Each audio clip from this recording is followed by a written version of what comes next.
The call came at 3:07 a.m. My father's voice hissed through the phone. "Your apartment building is on fire. Hope you've got insurance." I laughed. Quiet, cold.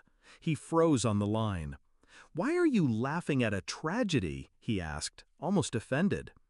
"Because, Dad," I whispered, "that building wasn't just my home. Fathers are supposed to protect. Mine learned how to destroy. He wasn't always like that, or maybe he was, and I was too blind to see it. When I was little, he taught me how to ride a bike. He clapped when I balanced, swore I'd be stronger than him someday. I believed him.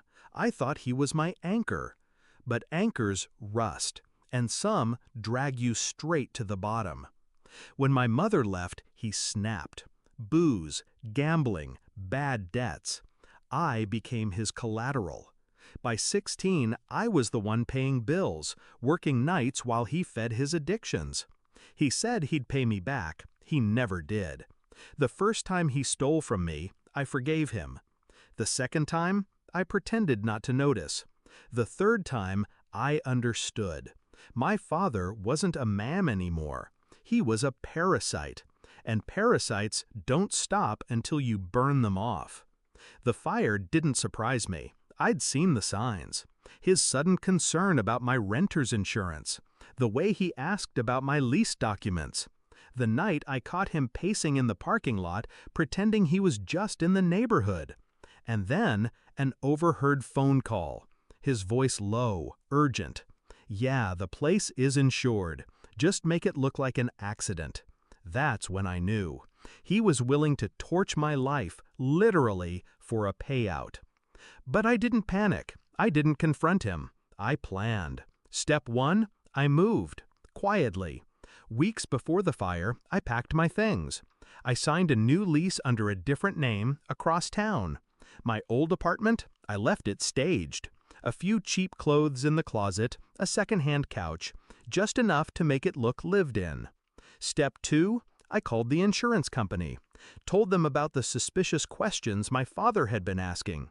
They opened a file. Fraud division. They were very interested. Step 3, I met with a lawyer. Drew up paperwork transferring ownership of certain assets, ones my father thought I still held, into protected accounts, just in case he got greedy in other ways. Step 4, I waited. The night of the fire, I was already awake, sitting by the window of my new place, watching smoke rise miles away. When he called, he expected shock, panic, maybe tears. What he heard instead was laughter. "Why are you laughing at a tragedy?" he asked. "Because, Dad," I said slowly, savoring the words, "that building wasn't just my home. It was bait." Silence. Then his breath quickened. "What are you talking about?" I leaned back, calm as ice. "I moved weeks ago. The only thing you torched tonight was evidence, and insurance fraud investigators love evidence." He cursed, shouted, called me a liar, but the tremor in his voice betrayed him. He already knew I was 2 steps ahead. I let him rant, then I cut him off with a whisper. "They recorded your call, Dad, the one where you hired someone to light the match. By morning, you'll be a suspect, not a beneficiary."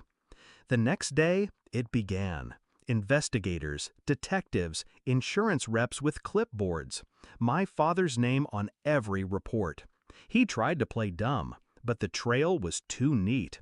His phone records, his deaths, witnesses who'd seen him lurking around the building, the burner account he'd used to pay the arsonist. Piece by piece, it collapsed, and I didn't have to lift a finger. The fire consumed him without touching me. Weeks later, I saw him again. Courtroom, orange jumpsuit, hands cuffed. He looked at me across the aisle, searching for pity, maybe forgiveness.